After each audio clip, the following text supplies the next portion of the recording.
पादप के कई रूप हैं, नाम सुने हो, शाख, झाड़ी, वृक्ष, ये हो गए 3। शाख, झाड़ी, वृक्ष जिसको कहते हैं हर्ब, श्रव्य, ट्री, ये 3 हो गए पादप। दूसरा पादप के भाग हैं, और ये जो सीधे खड़े हो जाते हैं, शाख, झाड़ी, वृक्ष, ये तो सीधे खड़े होते हैं ना, जैसे ये छोटे से खड़े हुए, या बड़ा सा इमली का गाछ हो गया, या और भी बड़ा सा गाछ हो गया, तो ये जो सारे के सारे जो प्लांट हैं ये पादप होंगे। और एक पादप के 2 भाग और हैं पादप के, जिसको बोलते हैं लत। लत सुने हो? लत, लत भी तो पादप ही है ना।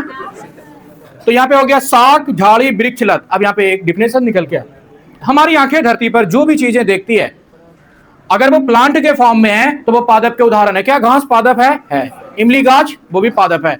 तो अब यहां पर से एक आपका सवाल ईबीएस में एक दिन हम सेट किए थे यहीं से, कि बहुत सारी चीजें पादप है, साग सब्जी जितनी भी चीजें ना सब पादप है, लेकिन ये पादप है क्या? शाख है, झाड़ी है, वृक्ष है कि लत है? जैसे कद्दू, कहते हैं कद्दू का गाछ दो, कद्दू का लत होता है। तो यहां पे फॉल्ट हो गया ना, कि पादप का ये लत वाला भाग है और ये सब होता नहीं। तो ये हो गया पादप। समझ आया? धरती पर हम जितनी चीजें देखते हैं वो सब किसके उदाहरण है? एक जंतु को छोड़ के जितनी भी चीजें हैं वो सब क्या हो गया? प्लांट हो गया। तो यही हो गया प्लांट। चलो अब यहां बैक, श्रम एवं संसाधन। संसाधन की हम लोग बात किए। संसाधन 2 तरीके का होता है, प्राकृतिक संसाधन, मानव निर्मित संसाधन। यहां बात किए प्राकृतिक संसाधन में एक रूपता होती है, लेकिन केवल किसमें होती है?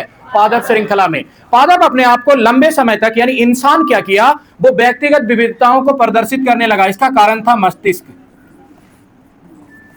एक चीज यहां पे देखी, व्यक्तिगत भिन्नताएं, मस्तिष्क के कारण उसमें एक रूपता नहीं रही, वो खुद को ही संसाधन बना लिया। जैसे किसी को नट खोलने के लिए रेंच की जरूरत होती है, किसी को हाथ से ही खोल लेता है। किसी को पानी पीने के लिए 20 रुपए की जरूरत होता है, कोई चापाकल पे ही चला जाता है। कोई संसाधन बनाता है, कोई संसाधन का विरोध कर देता है, लेकिन प्लांट को वो संसाधन आपको ही देना पड़ेगा।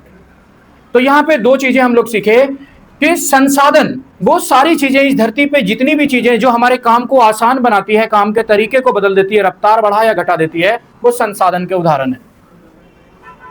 दूसरी चीजें, संसाधन 2 तरह की होती है, प्राकृतिक संसाधन और मानव निर्मित संसाधन। प्राकृतिक संसाधन जिसको प्रकृति ने अपने तरीके से बनाया, और उसी बनाए हुए चीज को इंसान जब कारीगरी का रूप देता है तो वो बन जाता है मानव निर्मित संसाधन। इसी कारीगरी को हमारा एक समुदाय अपना नाम ले चुका है।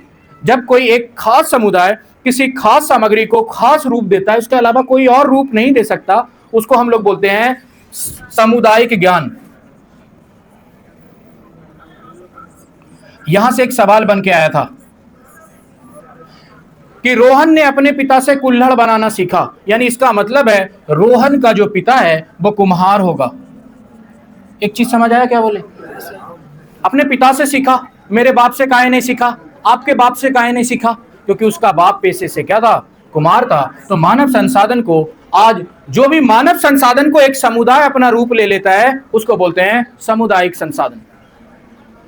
यहां से बनते हैं पेडागोजी के सवाल। तो मानव संसाधन सामुदायिक संसाधन का परिणाम है। जो लोहा को कारीगरी का रूप देता है उसको कहते हैं लोहार, जो सोने को कारीगरी का रूप देता है उसको कहते हैं सोनार। अगर उसका बेटा अपने बाप से सोना बनाने का कला सीखा है, एरिंग, इसका मतलब है उसका बाप क्या होगा?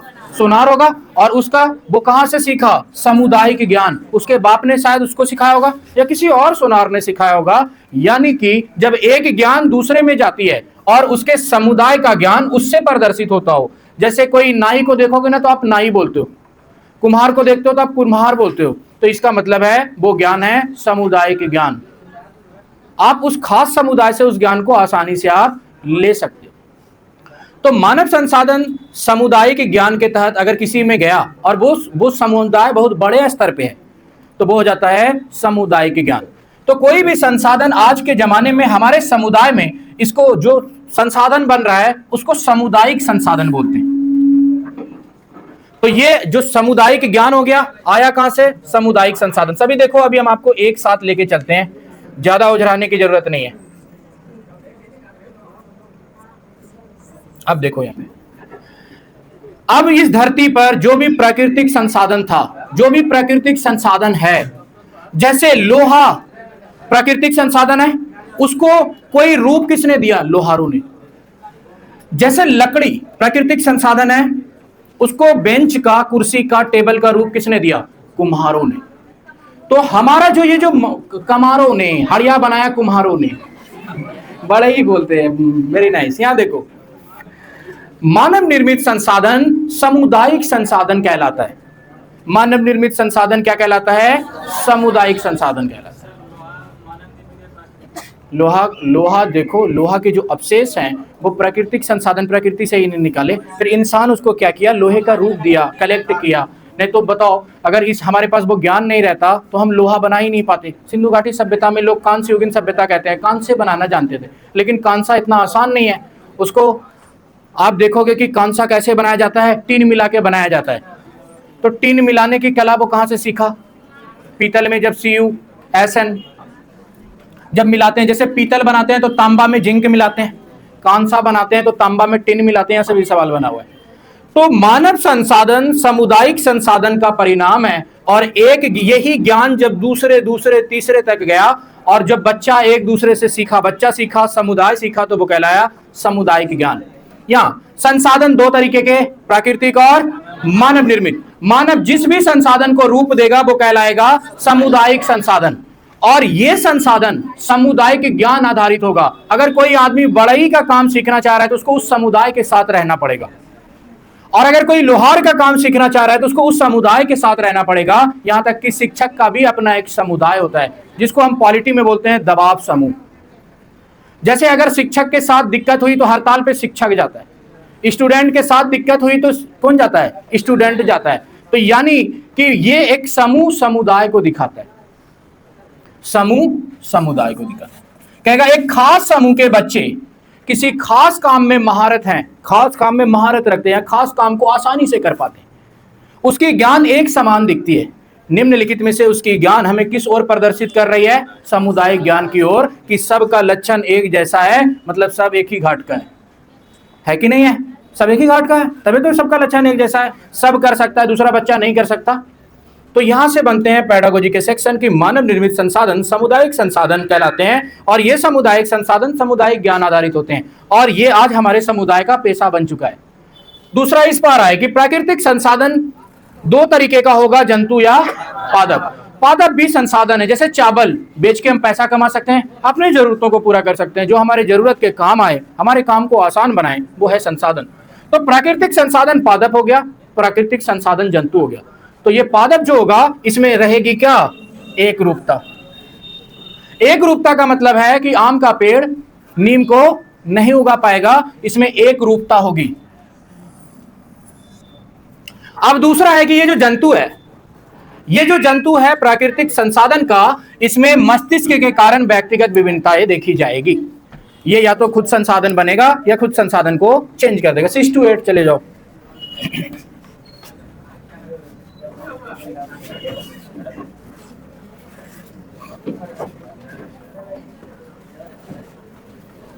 सिक्स टू 8 में पेडागोजी ही पूरा सेक्शन है। जैसे ये जितना भी बकवास किया ना, ये था 6 to 8। मिटाएं अब इसको।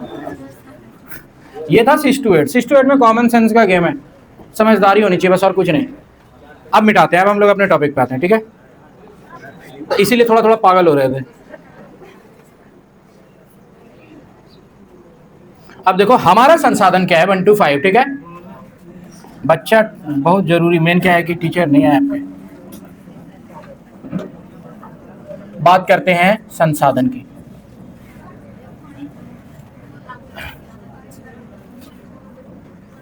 यहां पे संसाधन की बात बोली गई है कि हमारी इस धरती के अंदर प्राकृतिक संसाधन की, प्राकृतिक संसाधन। अब देखो प्राकृतिक संसाधन जैसे क्या? कोयला, पेट्रोल, ये सारी चीजें, जितनी भी चीजें हैं। अब यहां पे कोई बच्चा बोलेगा सर पेट्रोल तो हमको बनाना पड़ता है, कोयला तो हम लोग जमीन से निकालते हैं। जब इतना ही प्राकृतिक, देखो प्राकृतिक संसाधन ये कब का है? प्रकृति के द्वारा दिया गया ना। अगर प्रकृति नहीं देती तो क्या हम इस चीज को प्राप्त कर पाते? नहीं। प्राकृतिक संसाधन है, इंसान के सहयोग से इन संसाधन तक अपनी पहुंच बनाई गई। आज भी हमारी धरती में बहुत सारे ऐसे संसाधन है जिसके बारे में हमारे पास कोई आइडिया नहीं है। तो प्राकृतिक संसाधन ये सारे हो गए। अब इस संसाधनों को हम लोग दो भागों में बांटते हैं। पारंपरिक और गैर पारंपरिक, हमारा टॉपिक है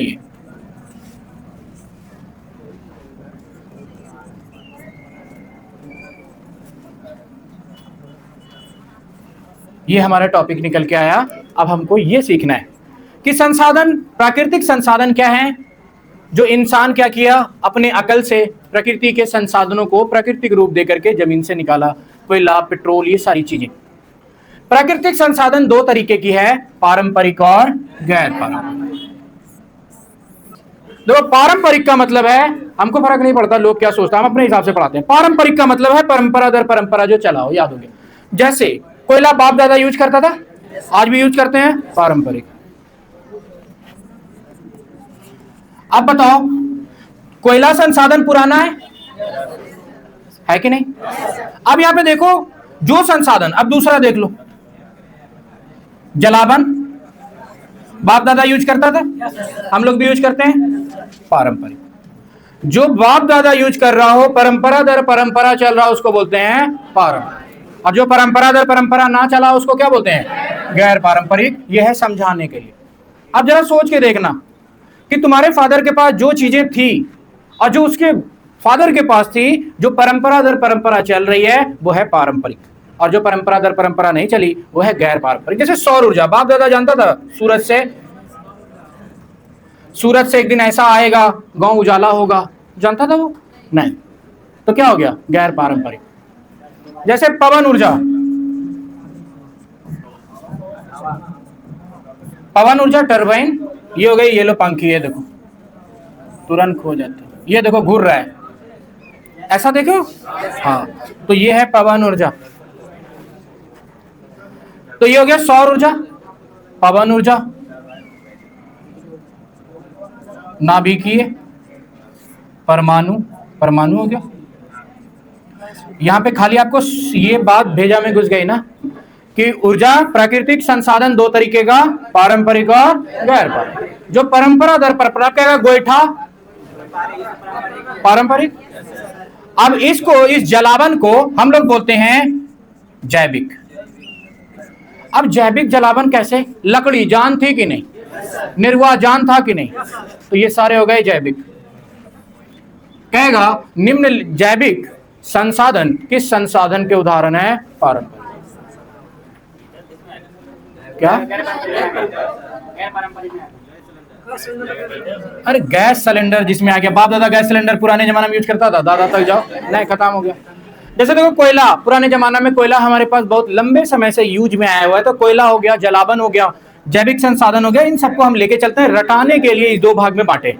सीटेट में सवाल यहां से आने की गारंटी 10% है, नहीं आने की इस टॉपिक से 90% है, लेकिन हम आपको इसलिए पढ़ा देते हैं, अगर आ गया तो हम ब्लेम नहीं कराए जाएंगे ना। तो यहां पे देखो प्राकृतिक संसाधन, प्रकृति से जो सारे संसाधन हम निकाल रहे हैं, सिंपल सा दिमाग में। पारंपरिक जो परंपरा दर परंपरा चला, गैर पारंपरिक जो परंपरा दर परंपरा नहीं चला। अब इसको और उलझा देता है, और एक बात इसमें डाल देता है, इस ऊर्जा को हम लोग बोलते हैं नवीकरणीय और अनवीकरणीय। तो ये जो पारंपरिक, परंपरा दर परंपरा चली, नई है पुरानी, इसको बोलेंगे अनवीकरणीय। नहीं तो बच्चा रट रट के पगला जाता है, कभी याद नहीं होता उसको। गैर पारंपरिक, परंपरा दर परंपरा चली क्या? नहीं, यानी नई ऊर्जा है, नवीकरणीय। सौर ऊर्जा कैसी ऊर्जा है? नवीकरणीय। पवन ऊर्जा कैसी ऊर्जा है? नवीकरणीय। खत्म। तो ये दो बात याद रखना, पारंपरिक ऊर्जा, अनवीकरणीय ऊर्जा। यहाँ पे डिफिनेशन रहता है कि वो ऊर्जा जो सीमित ऊर्जा है, वो ऊर्जा जो सीमित है उसके लिए यूज करता है, और वो ऊर्जा जो अनंत है उसके लिए ऐसे वर्ड यूज करते हैं ज्योग्राफी में। लेकिन यहाँ पे हम पढ़ाने के लिए यूज करते हैं कि परंपरा दर परंपरा जो चली वो पारंपरिक, और जो परंपरा दर परंपरा चली वो पुरानी है। समझ आ गया? जो परंपरा दर परंपरा नहीं चली वो गैर पारंपरिक मतलब नहीं है। तो गैर पारंपरिक क्या है? नवीकरणीय। और पारंपरिक क्या है? अनवीकरणीय। अब हम इसको देखते हैं भुतला के कि भुतलाए। कोयला क्या है? पारंपरिक। नवीकरणीय क्यों? अनवीकरणीय का है। बस इतना ही, समझ गए, हम समझ गए। अब अगला संसाधन है कोयला। देखो कोयला के प्रकार हैं, पहला है एंथ्रासाइट,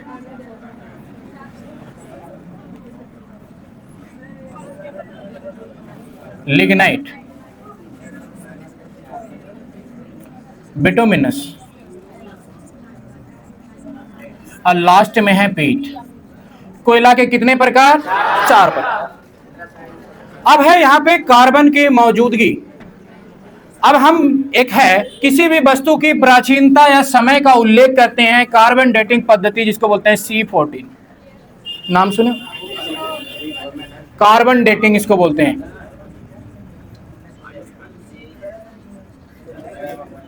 एक बात सुने होगे, जिसमें कार्बन एवं हाइड्रोजन होते हैं उसको हाइड्रोकार्बन बोलते हैं। अब यहां पे एक सवाल यह है कि जिसमें कार्बन होगा, ऐसा कोई चीज जिसमें कार्बन ना हो जो आप जानते हो, जरा बताना कोई, जिसमें क्या? अरे जिसमें वेरी नाइस, H2O। इसमें कार्बन है क्या? नहीं, H2O।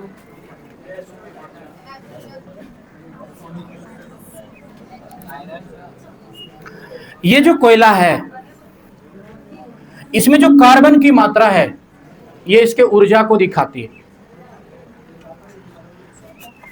इस कोयले में ये कोयला जितना ज्यादा प्राचीन होता है ये उतना ज्यादा अच्छा माना जाता है। अब हम लोग ये सोचे कि सर जमीन के नीचे जो कोयला है उसको 2000 रख क्यों नहीं देते साल, 2000 के बाद निकालेंगे। 2000 के बाद लोग कोयला के लिए के बाद हीरा के लिए रख देगा तो फिर 4000 रह जाएगा ना। संसाधन को हम अस्थिर नहीं छोड़ सकते। अगर आपके छोटका भाई को पता चल गया तेजौरी तुम्हारा ताक पे फूट जाएगा, फुटेगा कि नहीं फुटेगा? कभी पैंट में अगर भूल गए तो 500 रुपया 3 महीना रह जाएगा, और अगर संसाधन का पता है वो खर्च हो जाएगा। हुआ क्या? यहाँ पे एंथ्रासाइड, लिग्नाइट, बिटुमिनेट, पीट, जिस देश के पास जो भी संसाधन है वो उसके हिसाब से उसका दोहन कर रहा है। कोयला से यहाँ पे 2 तरीके के सवाल बनते हैं। कोयला, किसी भी वस्तु की के उम्र का अंदाजा हम कैसे लगाते हैं? कार्बन डेटिंग, C14 एक पद्धति है, और दूसरा है यूरेनियम डेटिंग। तो इसमें कार्बन डेटिंग ही पूछता है कि किसी भी वस्तु के उम्र का अंदाजा लगाने के लिए हम किसका इस्तेमाल करते हैं? Carbon dating. यहां देखो, यहां देखो, ऐसे नहीं आप बोलोगे ना उसको बुरा लगेगा। यहां देखो, यहां देखो, ओहो देखो तुम लोग, यहां देखो, कार्बन डेटिंग वस्तु के उम्र का अंदाजा लगाने के लिए इस्तेमाल में लाया जाए। कोयले के कितने प्रकार हैं? 4, एंथ्रासाइट, लिग्नाइट, बिटुमिनस। सबसे अच्छा कोयला कौन है और सबसे खराब कोयला? अब ये अच्छा और खराब आया कहां से?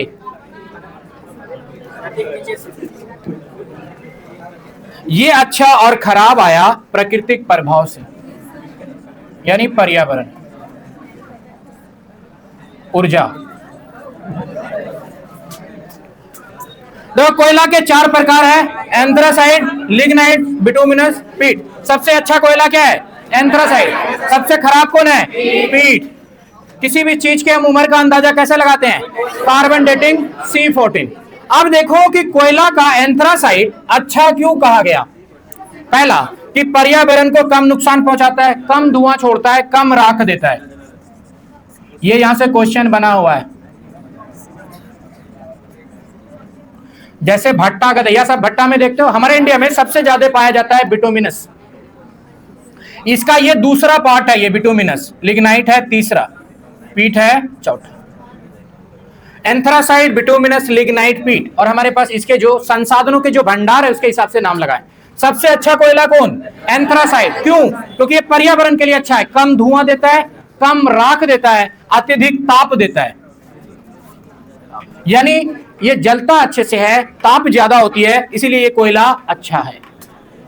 दूसरा है कि ये जो कोयला है पर्यावरण के हिसाब से अच्छा माना गया, दूसरा ताप ज्यादा देता है, और अगर ये कम धुआं देगा तो कम ग्लोबल वार्मिंग को फैलाएगा। ग्लोबल वार्मिंग का कारण क्या है? Carbon dioxide. अब यहां पे सवाल कैसे बनता है, अब यहां पे देख लो। कहेगा रोहिणी अपनी कक्षा 3 की एक बच्ची को पढ़ाते समय ग्लोबल वार्मिंग पर चर्चा करती है। ग्लोबल वार्मिंग पढ़ाने के लिए सबसे अच्छे संसाधन हो सकते हैं: ए कोयला, बी हीरा, सी समुद्री जहाज, डी साइकिल। अब आपको पता भी तो होना चाहिए ना ग्लोबल वार्मिंग कहां से होगा। तो ग्लोबल वार्मिंग सिखाने के लिए बच्चों के लिए सबसे अच्छा संसाधन क्या हो सकता है? कोयला। साइकिल संसाधन है कि नहीं? हवाई जहाज संसाधन है कि नहीं? तो बहुत बच्चा ये पहले से ही जानता है कि ग्लोबल वार्मिंग के लिए जिम्मेदार, ग्लोबल वार्मिंग किससे जिम्मेदार हुआ? ज्यादा तापमान बढ़ गया। अब देखो ग्लोबल वार्मिंग है क्या? हमारी धरती के ऊपर फैला हुआ ये जो अक्षोभ मंडल होता है, सबसे भारी गैस होती है कार्बन डाइऑक्साइड। ये कार्बन डाइऑक्साइड क्या करती है? इस पे जालीनुमा संरचना बना लेती है। ऊपर से आ रही सूर्य की ऊर्जा को अंदर तो एंट्री मारने देती है, पर रिटर्न जाने नहीं देती। हमारा जो प्लांट है वो टोटल सौर ऊर्जा का कितना प्रतिशत यूज करता है? 1%। ये तो पढ़ाए थे कि प्लांट टोटल सूरज की रोशनी का 1% मात्र यूज करता है। हमारी धरती पर ये जो सूरज की रोशनी आई कार्बन डाइऑक्साइड के कारण रिटर्न नहीं जा पाई। इतना काहे करता है?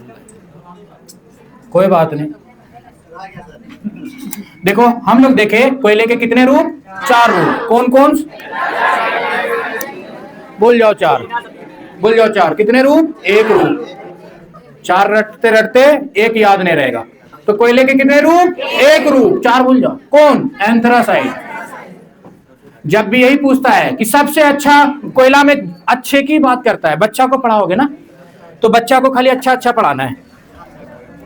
तो जैसे ग्लोबल वार्मिंग के लिए जिम्मे ग्लोबल वार्मिंग पढ़ाते समय सबसे अच्छी युक्ति हो सकती है कोयला। आज हमारी धरती पर सबसे ज्यादा प्रदूषण अगर कोई फैला रहा है, कोई संसाधन, कोई ऊर्जा, तो वो है कोयला। इसीलिए सरकार कोयले को प्रतिबंधित करना चाह रही है। पर हमारे यहाँ ऊर्जा के अलग विकल्प नहीं है। आप बिजली जलाते हो, कभी सोचे हो ये बिजली कैसे बना? कोयले से, जिसको बोलते हैं हमारा आज ज्यादातर बिजली के जो थर्मल पावर प्लांट है वो कोयला से चल रहा है। आप भले कोयला यूज नहीं कर रहे हो, हम भले यूज ना कर रहे हो, एलपीजी पे आ गए हो, लेकिन कोयला आज भी बड़े पैमाने पर यूज हो रहा है और वो कारण है ग्लोबल वार्मिंग के।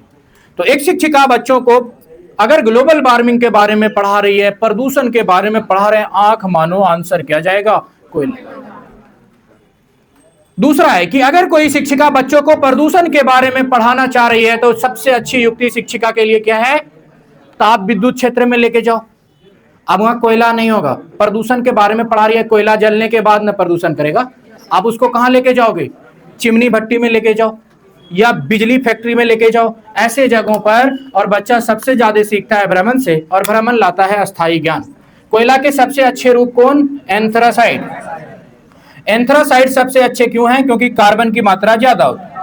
किसी भी चीज के उम्र का अंदाजा हम कैसे लगाते हैं? C14 carbon dating. सबसे अच्छा कोयला कौन? एंथ्रासाइड। कोयला अच्छा क्यों है एंथ्रासाइड? क्योंकि इसमें ताप ज्यादा है, धुआं कम है, राख कम है। और क्या हम लोग तो बिटुमिनस यूज करते हैं, या उससे भी खराब। हम लोग का कोयला कोयला नहीं, पत्थर होता है। जो रियल कोयला होता है वो बहुत हल्का होता है, एंथ्रासाइड। देखोगे ना अच्छा कोयला मिलेगा ना, ऐसे हाथ में लेना, बहुत हल्का होता है। और ये कोयला कौन से चट्टान के उदाहरण है? अवसादी चट्टान के। कल हम बताया था ना, हथौड़ी मारो टूट के लगो, हथौड़ी मारो, जो परत बाय परत हो उसको बोलते हैं अवसादी चट्टान। और अवसादी जीवाश्म के जीवाश्म उसमें पाए जाते हैं। एक लंबे प्रक्रिया के बाद ये गाछ वृक्ष जो जमीन की सतहों में दब गए, और यही बाद में फिर क्या हो गया? रूपांतरण हुआ इसका। ये कोयला बाद में ग्रेफाइट फिर हीरा में बदल जाएगा रूपांतरण के साथ साथ। तो ये कोयला क्या है? रूपांतरित हुआ है। ये अवसादी चट्टान के उदाहरण है। तो हम लोग कोयला देख लिए। कोयला में रटना कितना है? एक। नाम क्या है? एंथ्रासाइड। सबसे अच्छा कोयला क्या? एंथ्रासाइड। एंथ्रासाइड अच्छा क्यों है? क्योंकि ये पर्यावरण को कम नुकसान पहुंचा रहा है। लेकिन हमारे पास एंथ्रासाइड का भंडार कम है, इसलिए। और दूसरा है कि रहेगा तब ना। एंथ्रासाइड अच्छा होने के कारण महंगा हो गया। हम लोग किसी भी संसाधन का चुनाव 3 चीजों पर करते हैं, याद है कि भूल गए? पहला सस्ता, दूसरा उपलब्ध, और तीसरा सांस्कृतिक। वो होता है खाने पीने में, जलाने में भी होता है, लगाने में भी होता है, पहनने में भी होता है। यहां तक कि लोग रंगों को भी धर्म से जोड़ के देखता है कि भगवा पहन लिए, धर्म गया। बोलता है कि नहीं बोलता है? तो संसाधन, ये जो हमारे जो संसाधन है ना, पहले सस्ते होने चाहिए। अच्छा है कि खराब है वो तो बाद में देखेंगे ना।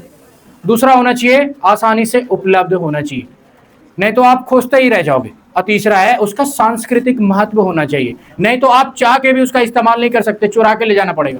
कोई पूछेगा क्या है, बोले छोड़ो बाद में दिखाएंगे। यही होगा ना, संसाधन आप दिखा नहीं सकते। कोयला का सबसे अच्छा रूप क्या? एंथ्रासाइट। प्राकृतिक संसाधन को कितने भागों में बांटे थे? 2 भागों में, पारंपरिक और गैर पारंपरिक। जो परंपरा दर परंपरा चले उसको क्या बोलते हैं? पारंपरिक। निर्वाह जलाना किसका उदाहरण था? पारंपरिक का। कार्बन की कितनी मात्रा होती है तो बहुत बड़ा सवाल हो गया, विकिपीडिया या तो हम करेंगे या तुम कर लो सर। तो एंथ्रासाइड में कार्बन की बहुत ज्यादा मात्रा होने के कारण क्या होती है कि उसमें उसको क्या करता है कि कोयले के वो क्या है? अच्छे रूप हैं। अब सेकंड चलते हैं, कोयला हो गया हमारा। पहला तो देख लिया हम लोग संसाधन। संसाधन 2 तरीके के, एक हो गया पारंपरिक, दूसरा गैर पारंपरिक। इसी पारंपरिक को हम 2 तरीके से देखें, नवीकरणीय और पुनः। अब देखो, संसाधन को बचाने के लिए है ट्रिपल आर, जिसको बोलते हैं 3 आर। किसी भी संसाधन को हम अपनी आने वाली पीढ़ियों को दे सके, इस संसाधन को बचाने के लिए जो विचार लाया गया इसको बोलते हैं धारणीय विकास। अब देखो यहां पे एक बात आ गया, ट्रिपल आर, ये सवाल बना हुआ है सीटेट में। पहला है कम उपयोग, दूसरा है पुनः उपयोग, और तीसरा है पुनः चक्रण। संसाधन को बचाने के कितने आर हैं? 3 आर। पहला कम उपयोग। अगर आप चाहते हो कि आपका ये संसाधन आपके अपनों को मिले, धरती से पानी निकल रहा है, आपके अपने भी तरसेंगे, बगल वाले भी तरसेंगे, दुनिया जहान वाले भी तरसेंगे। तो इसलिए है संसाधनों का कम उपयोग। आप अपनी जमीन नहीं बेचते हो ताकि आपके आने वाले पीढ़ी के काम आए, पर पानी चला के छोड़ देते हो। क्या पानी जो जमीन के नीचे का संसाधन है, अगर वो नहीं रहा तो जमीन पे क्या करेगा आपका जो आने वाला पीढ़ी होगा? तो जो हमारी जो भी संसाधन है, ये संसाधन अनंत नहीं है, सीमित संसाधन है। तो यहां पे बात किया जा सकता है कि जो हमारे संसाधन सीमित संसाधन है, उस संसाधनों के लिए ट्रिपल आर लागू होते हैं। सीमित संसाधनों के लिए, जैसे पानी सीमित संसाधन है, उसका कम उपयोग करो। अगर ज्यादा उपयोग करोगे, ठंडा में गर्म पानी निकालने के लिए, गर्मी में ठंडा पानी निकालने के लिए, 1 गिलास के लिए 3 बाल्टी पानी बाहर, तो पानी क्या होगा? धीरे धीरे लेयर नीचे जाएगा ना। तो इससे क्या हो गया कि पहला है कम उपयोग, जो भी संसाधन है कम उपयोग करो, और दूसरे को कम उपयोग करने की सलाह दो। प्राकृतिक संसाधनों को बचाओ, जो संसाधन क्या है? सीमित है। दूसरा है पुनः उपयोग। अगर आपके पास जो संसाधन आपके हाथ लग गया तो उस संसाधन का मल्टीपल यूज करो, जितना बार यूज कर सकते हो, जैसे आप यूज कर सकते हो उसको बोलते हैं पुनः पुनः यूज, बार बार यूज करो उसका। तो 3 आर सीमित संसाधनों के लिए पहला है सही से यूज करो, बार बार यूज करो, जब तक वो चल रहा है तब तक चलाओ। इसीलिए यहां पर बात हो जाती है कि जिसके अगर क्या होगी कि पैसा आपके पास खूब है, संसाधन आप बहुत ज्यादा लोगे, तो सरकार इसीलिए संसाधनों पर टैक्स लेती है ताकि आप संसाधनों का क्या करो? ज्यादा उपयोग करो। तो हो गया पुनः उपयोग, जितना बार यूज कर सको। पुनः उपयोग का एक मतलब हुआ बार बार यूज करो, दूसरा है फॉर्म बदल दो। जैसे पहले चद्दर ओढ़े, बाद में तकिया का खोल बना लो, पहले लुंगी पहने, बाद में उसका रुमाल बना लो। तो इसको बोलते हैं ना पुनः उपयोग, उपयोग बदल बदल के। लास्ट है पुनः चक्रण। यहां से इसके बनते हैं पेडागोजी के सवाल। अब पुनः चक्रण क्या बोलता है? क्या हो गया मैडम, कल से जगह बदली करो, आप आगे बैठना। अरे देखो, अच्छा कोई कुछ नहीं, देखो गप नहीं करो, सबको अच्छा नहीं लगता है। ओहो, आप इधर देख लो, थोड़ा देर देख लो, 5-10 मिनट, क्योंकि ये टॉपिक इंपॉर्टेंट है, बहुत बच्चे को समझ में नहीं आता। तुम यहाँ देखो, ठीक है, टीचर नहीं बोल रहा, इसका मतलब ये नहीं कि हम मुलायम हैं, ठीक है। चलो, 3 आर, पहला है कम उपयोग, कि जो संसाधन हमारे पास सीमित है वो खत्म ना हो जाए। दूसरा है कि पुनः उपयोग, मल्टीपल उपयोग करो, और तीसरा है पुनः चक्रण, कि वो संसाधन। तो 3 आर समझ में आया? ये सीटेट के सवाल है कि संसाधनों को बचाने के लिए उपयोग में लाया गया 3 आर सुझाता है। ए कम उपयोग, पुनः चक्रण, पुनः उपयोग। आपको हम ये टेस्ट में दिए थे, आपको ये सवाल सीटेट प्रीवियस ईयर है। बहुत बच्चे को ये पता नहीं चल पाता कि 3 आर क्या है। 3 आर है धारणीय विकास। हम आज ऐसे विकास की ओर बढ़ने का प्रयास कर रहे हैं, संसाधनों का ऐसा इस्तेमाल करें कि वो संसाधन हमारे आने वाली पीढ़ियों तक बचा रहे, ज्यों का त्यों बना रहे। आज हम सौर ऊर्जा के तरफ जाते हैं। सौर ऊर्जा सीमित संसाधन के उदाहरण है क्या? तो सौर ऊर्जा पे ये 3R लागू होगा क्या? अब आपसे पूछेगा कि निम्नलिखित में से किस संसाधनों का 3R किस पर लागू नहीं होगा? तो लागू किस पर नहीं होगा? जो असीमित है। जैसे सौर ऊर्जा असीमित ऊर्जा है, सूरज शुरू से जल रहा था, आज भी जल रहा है, पर इंसानों ने उसको एक संसाधन के रूप में तब लिया जब नॉलेज में आया। तो 3R का ये जो फॉर्मेट है वो सीमित संसाधनों पर लागू होता है। क्या कोयला पर लागू होगा? नहीं होगा, कोयला सा खत्म हो जाएगा ना। जैसे सौर ऊर्जा, पवन ऊर्जा, ये कभी ना खत्म होने वाली ऊर्जा है, यानी असीमित संसाधन है, असीमित है, कभी ना खत्म होने वाली है, तो 3R उस पर लागू नहीं होगा। 3R लागू होगा सीमित संसाधन। हमारी इस धरती पर जो काम की चीजें हैं उस पर हम लोग ध्यान नहीं देते, और जो बेकाम की चीजें हम उस पर ध्यान देते हैं। जैसे हीरा, अगर आपको हीरा ना मिले तो क्या जिंदगी चलेगी?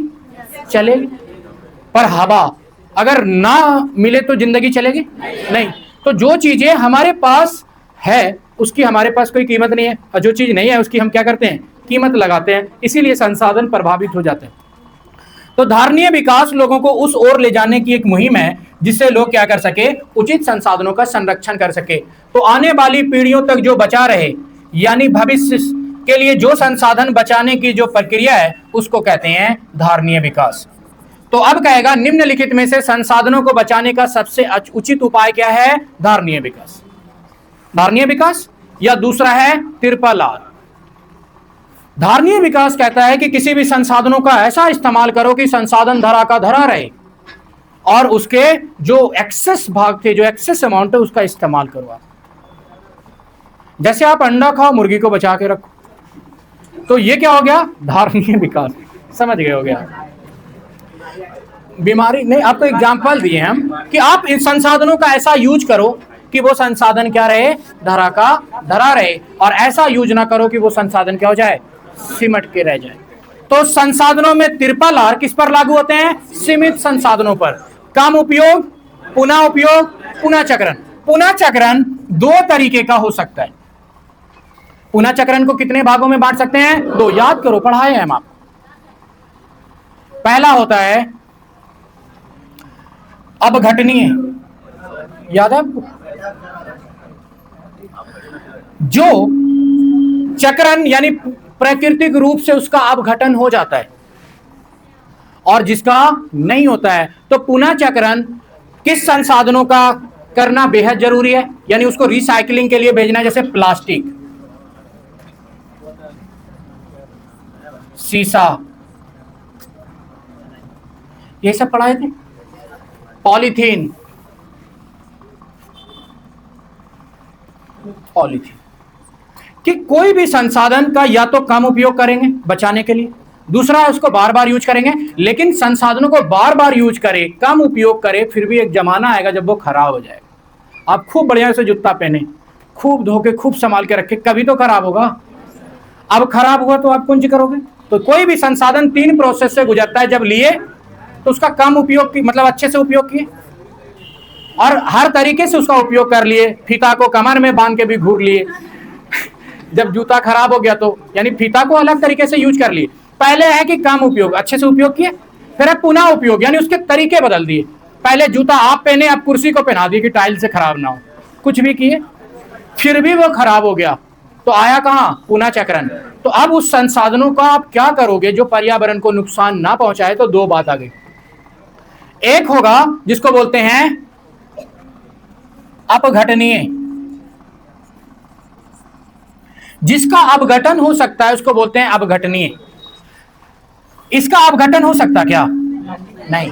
जैसे प्लास्टिक, शीशा, पॉलीथीन, ये सब पर्यावरण को नुकसान पहुंचाएगा कहीं ना कहीं, तो ये अपघटनीय हुआ क्या?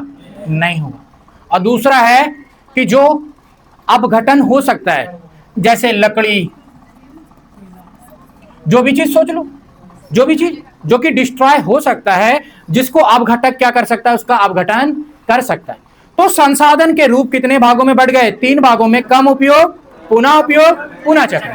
अब पुनः चक्रण के समय 2 तरीके का प्रॉब्लम दिखेगा। एक आसानी से खत्म हो जाएगा, दूसरा आसानी से खत्म नहीं होगा। तो पुनः चक्रण प्रभावी तरीके से, जो पुनःचक्रण की प्रभावी युक्ति है, सबसे ज्यादा काम इस पर करती है, प्लास्टिक, शीशा, पॉलीथीन।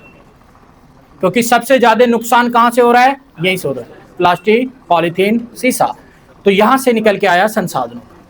संसाधनों को हम लोग दो भागों में बांटे, पारंपरिक, गैर पारंपरिक, नवीकरणीय, अनवीकरणीय। जो संसाधन सीमित है उस पर त्रिपराल लागू होता है, क्योंकि वो खत्म हो जाएगा ना, और वो सीमित संसाधनों पर त्रिपराल लागू नहीं। जैसे सूरज की रोशनी है, अगर कोई थोड़ा सा ज्यादा ले लिया तो किसका जाता है? सरकार का जाता है। आप लगाओ पैनल, आप ढेर उठाओ, 800 वाट की जगह 900 वाट, 1100 वाट, 1200 वाट। लेकिन आप ज्यादा गंदगी नहीं फैला सकते। आप अपने घर के आगे में देखो, 10 गिनौड़ा बना दो, बगल वाला कहेगा या तो तुम रहोगे या हम रहेंगे, तुरंत लाठी लेके बाहर। होगा कि नहीं होगा? तो जो संसाधन पर्यावरण को नुकसान पहुंचा सकता है, उस संसाधनों की बात यहां पर है। और जो संसाधन क्या है? सीमित संसाधन है, उन सब की बात। हम बच्चों को ईबीएस क्यों पढ़ाते हैं? हम बच्चों को ईबीएस इसलिए पढ़ाते हैं कि जो हमारे जो संसाधन है, ये आज के संसाधन कल काम आएंगे। तो यहां पर जो भी संसाधनों से संबंधित जो सवाल बनता है बच्चों को क्या बनाना चाह रहा है? बच्चों को विविधता से जोड़ना चाह रहा है। अब संसाधन में पैडागोजी के सवाल कैसे बनते हैं? संसाधन पढ़ाने का जो अर्थ है, संसाधन बच्चों को क्यों पढ़ाया गया? संसाधन पढ़ाने का तो कोई अर्थ होगा ना। संसाधन पढ़ाने का सबसे बड़ा उपयोग था बच्चों को बाहरी दुनिया से जोड़ना।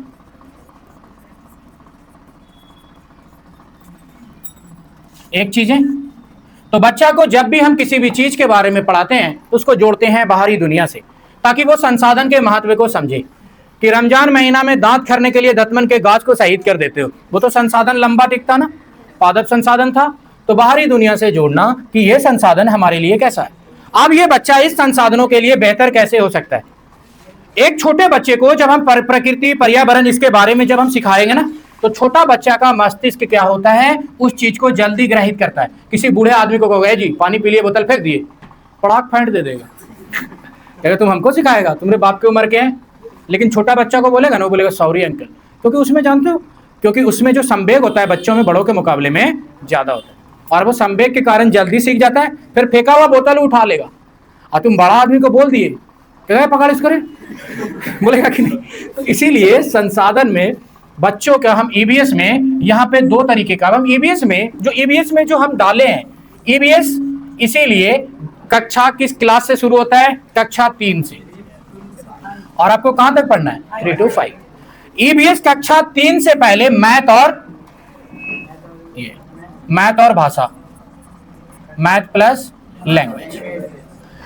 ईबीएस यहां बोला गया है कि बच्चा जब शुरू क्लास में होता है, पहला और दूसरा में, तो पहला दूसरा क्लास में बच्चे को गणित और भाषा पढ़ाना है, और उसी गणित को पर्यावरण जैसा बना देना है। जैसे एक बत्तख कै बत्तख? 2 बत्तख। एक आम कै आम? 2 आम। तो आम हो गया क्या? इन्वायरमेंट। लेकिन कक्षा 3 में जैसे जाता है तो यहां से उसके लिए जुड़ जाती है तीसरा सब्जेक्ट, पर्यावरण। तो अब यहां से हम लोग उसमें देखते हैं कि किस क्लास से पर्यावरण जुड़ जाता है? तीसरे क्लास से। बच्चे का पर्यावरण तीसरे क्लास में जुड़ जाता है, तो जब भी शिक्षिका बोलेगी ना, तीसरा की शिक्षिका बोलेगी। कि कक्षा में पढ़ाते समय चौथे क्लास के बच्चों को एक शिक्षिका बताती है कि संसाधन कोई भी हमारी इस धरती पर किसी भी अंदाज में ले सकते हैं, कि कोई भी संसाधन हमारी इस धरती पर है वो असीमित संसाधन नहीं है। निम्नलिखित में से शिक्षिका बच्चों को किस ओर इशारा कर रही है? अब नीचे में 4 ऑप्शन दिया रहेगा। एक, संसाधनों के दोहन की ओर। एक, कि हमारे पास जितने भी संसाधन है ना वो असीमित संसाधन नहीं है। संसाधन क्या है? सीमित है। भले हवा बहुत ज्यादा हो, पर इंसान प्रदूषण फैला देगा तो कार्बन डाइऑक्साइड की मात्रा बढ़ेगी, कार्बन मोनोऑक्साइड बढ़ेगी, दमघोटू गैस, सांस लेने लायक हवा नहीं बचेगी, ऑक्सीजन घट जाएगा ना। तो हमारे पास भले ही कोई संसाधन हो सीमित हो, लेकिन वो क्या होगा? हमारी करनी के वजह से वो उस पर प्रभावित हो जाएगा। तो यहां पे एक शिक्षिका कक्षा 3 के बच्चों को बता रही है कि हमारे पास कोई भी संसाधन वो सीमित संसाधन नहीं है। ए, शिक्षिका बच्चों को बाहरी दुनिया से जोड़ना चाह रही है। शिक्षिका बच्चों को संसाधनों की उचित दोहन या उचित इस्तेमाल के बारे में बता रही है। तीसरा, शिक्षिका बच्चों को किताबी ज्ञान तक सीमित रख रही है, या चौथा शिक्षिका बच्चों को पर्यावरण के प्रति सजग बनाना चाह रही है। अब यहां पे देख लो, सजग जैसे आया ना, सारी चीजें तो उसी में आ गई कि यहां पे जो बाहरी दुनिया से जोड़ना, इस्तेमाल के बारे में बताना, उसका गलत तरीका यूज ना करना, ऐसी कोई भी बात आए ना, तो बच्चा यहां पे किसी भी क्लास में ईबीएस के या संसाधन हो या पेट्रोल हो, डीजल हो, जिस भी चीज के बारे में हो, या ब्रह्मांड का इन्हें पढ़ा रहे हो या धरती की संरचना का इन्हें पढ़ा रहे हो, हम बच्चों को क्या बनाते हैं? यहां पे सजग बनाते हैं। सजग यानी उसमें क्रियाशीलता का विकास करते हैं, सक्रियता को बढ़ाते हैं। तो यहां पर अगर शिक्षिका किसी भी बच्चों को कोई भी संसाधन के बारे में किसी भी चीज को पढ़ा रही है, तो वो बच्चों को क्या करेगी? सजग बनाएगी। अब यहां पे आपको ये याद रखना है, यहां पे हम अगला टेस्ट लेंगे इसीलिए आपको ये बता रहे हैं, क्योंकि पैडागोजी पढ़ाने की चीज नहीं है ईबीएस में। अब देखो, ऐसी कोई भी जैसे सवाल आ जाए तो सबसे अच्छा ऑप्शन जो आपको मिले, पढ़ के जो लग रहा हो, आंसर पैडागोजी का वही जाएगा, आंसर पैडागोजी का वही जाएगा, कोई भी संसाधन। अब दूसरा चीज है कि बच्चों को संसाधन हम क्यों पढ़ाते हैं? क्यों पढ़ाते हैं? ताकि उस संसाधन का इस्तेमाल ये बच्चा कर सके। हमारे यहां जैसे जैसे शिक्षा बढ़ रही है, वैसे वैसे पर्यावरण प्रदूषण की स्थिति क्या हो रही है? चेंज हो रही है। अब दूसरा आया स्वच्छ भारत अभियान। हमारे देश में जैसे जैसे देश विकास की ओर गया, हम क्या किए? पर्यावरण को बचाने के लिए अलग अलग काम किए। अब क्या है कि महिला या शिक्षिका बच्चों को पर्यावरण के बारे में पढ़ाना चाह रही है, सबसे अच्छी युक्ति होगी नुक्कड़ नाटक ए। अब देखो, नुक्कड़ नाटक है सरकार की सरकारी योजनाएं, बच्चों की किताबी ज्ञान या संसाधनों के महत्व के बारे में बताना। तो जो थोड़ा सा अच्छा सा सवाल मिल रहा है उसी पे लेना है। अब यहाँ पे देखो, बच्चा है छोटा, जब भी सरकार की योजनाएं, नाटक, नुक्कड़ आए, चलचित्र आए, फोटोग्राफ आए, हो गया ऑफिस में रखो भागो। तो यहाँ पे क्या है कि इसके जो पैडागोजी के सवाल हैं वो इसी पर बनेंगे। अब रिकॉल कराते हैं आपको, पूरा ध्यान से सुनना, हम आपको जितना पढ़ाए। संसाधन कितने प्रकार के? 2 प्रकार। कौन कौन? पारंपरिक और गैर पारंपरिक। पारंपरिक क्या है? जो परंपरा दर परंपरा चला। गैर पारंपरिक क्या है? जो परंपरा दर परंपरा नहीं चला। इसी को हम लोग 2 अलग नाम दे दिए, नवीकरणीय और अनवीकरणीय। जो परंपरा दर परंपरा नहीं चला वो है नवीकरणीय, और जो परंपरा दर परंपरा चला क्या है? अनवीकरणीय। संसाधनों को बचाने की एक बड़ी मुहिम है, और इस संसाधन को आने वाली पीढ़ी तक कैसे दे सके, इसके लिए एक थीम है 3R। 3R कैसे काम करता है? काम, उपयोग, पुनः उपयोग, पुनः चक्रण। पुनः चक्रण करते समय हमें ध्यान देना है कि जो संसाधन है वो अपघटनीय है कि अपघटनीय नहीं है। जैसे प्लास्टिक को हम गिनौड़ा में फेंक देते हैं, और गिनौड़ा में क्या है? वो हमारे खाद बनेंगे, वर्मी कंपोस्ट, वो हमारे खेत को भी प्रभावित करेगा, हमारे खाद को भी प्रभावित करेगा। तो अब यहाँ पे सवाल बन जाएगा, एक शिक्षिका बच्चों को खाद के बारे में पढ़ाती है। अब यहाँ पे खाद पढ़ाते समय नीचे युक्ति 4-5 दिया रहेगा, तो अब कहेगा कि अपघटनीय पदार्थ को, अपघटनीय एवं अपघटनीय पदार्थ दोनों को एक साथ रखना। इस तरीके का अगर बात हो गया, देखो हम आपको क्या बोल रहे हैं वो आप समझ रहे हो, इसीलिए क्वेश्चन यहाँ पे लाना बहुत जरूरी हो जाता है।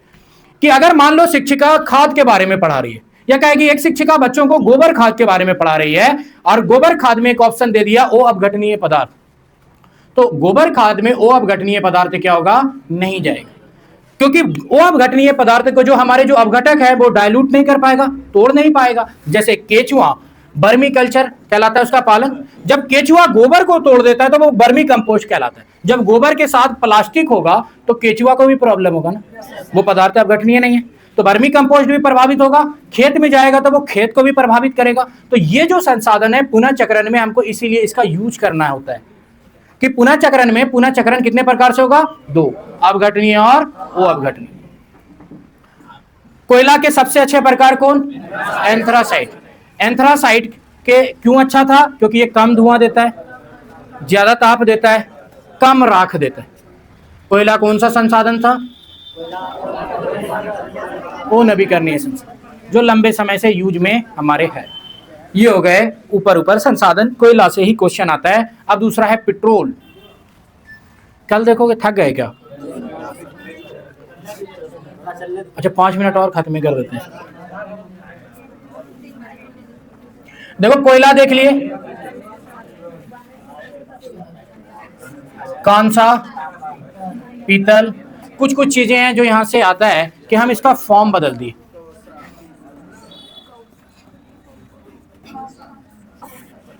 यहां से दो चीजें यहां से आती हैं। फिर हम लोग बात कर लेते हैं पेट्रोल की, कांसा बोलते हैं उसको।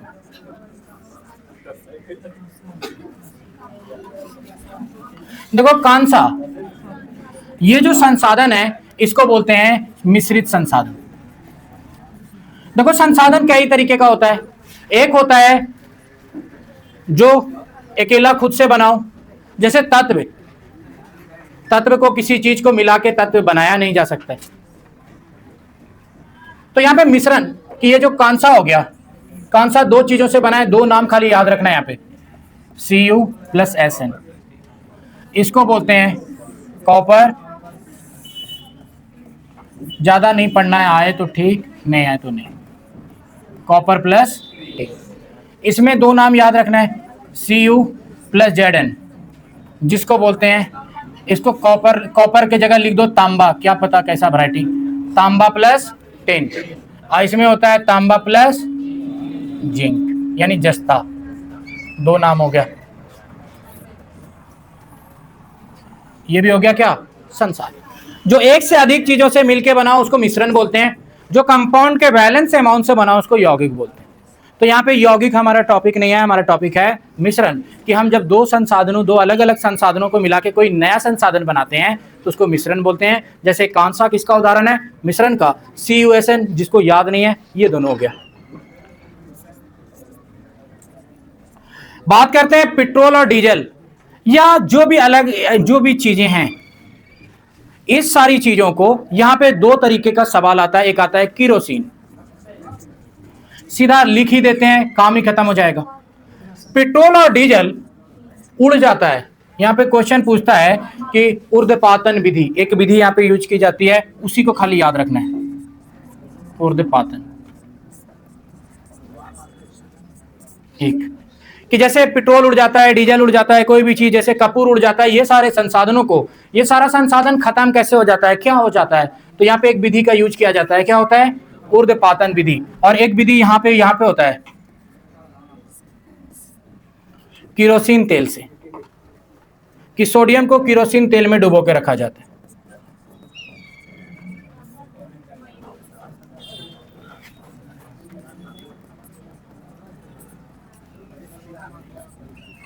देखो ये हो गया जो अब तक आए हुए वन लाइनर सवाल है इधर उधर के। संसाधनों में सबसे ज्यादा सवाल आते हैं नवीकरणीय, अनवीकरणीय, पारंपरिक, गैर पारंपरिक। इसलिए हम आपको बताए कि यहां से 10% बनने के चांस है सवाल। अभी तक हम आपको इससे पहले जितना टॉपिक पढ़ाए, शुरू में पर्यावरण का जो नीचे पढ़ाए थे उसको छोड़ के, वहां से सवाल आने के चांसेस है 90%। जैसे ट्रेन 100% चांस है, जैसे सापेक्ष 100% चांस है, डायरेक्शन 100% चांस है। तो वहां जो आपको अभी तक जितना हम पढ़ाएं, तो अभी तक मैं आपको कंटेंट एरिया का हम लगभग 15 में से 8 सवाल प्लस पढ़ा चुके हैं। अब आपके सवाल प्रैक्टिस सेट में रिपीट हो रहे होंगे।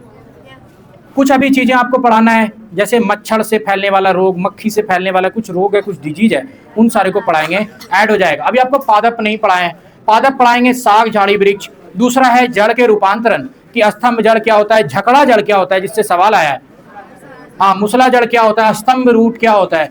यहां से एक सवाल झकड़ा जड़ पे भी बनाओ। हाँ जी, क्या डीजल का भी तो होता है ना, धीरे धीरे होता है, कम होता है, टेपी खोल के रखोगे तो सच होगा का नहीं। तो ये सारी चीजें जो उड़ जाती है ना, जो भी महकने वाली, जो गंध वाली धीरे धीरे उड़ रही है, कपूर का बहुत जल्दी होता है। हाँ, तो जिसका जल्दी होता है जल्दी होता है, जिसका कम होता है कम होता है। अब यहाँ पे ये देखो, ये हम इसलिए बताए कि ये है प्रैक्टिकल।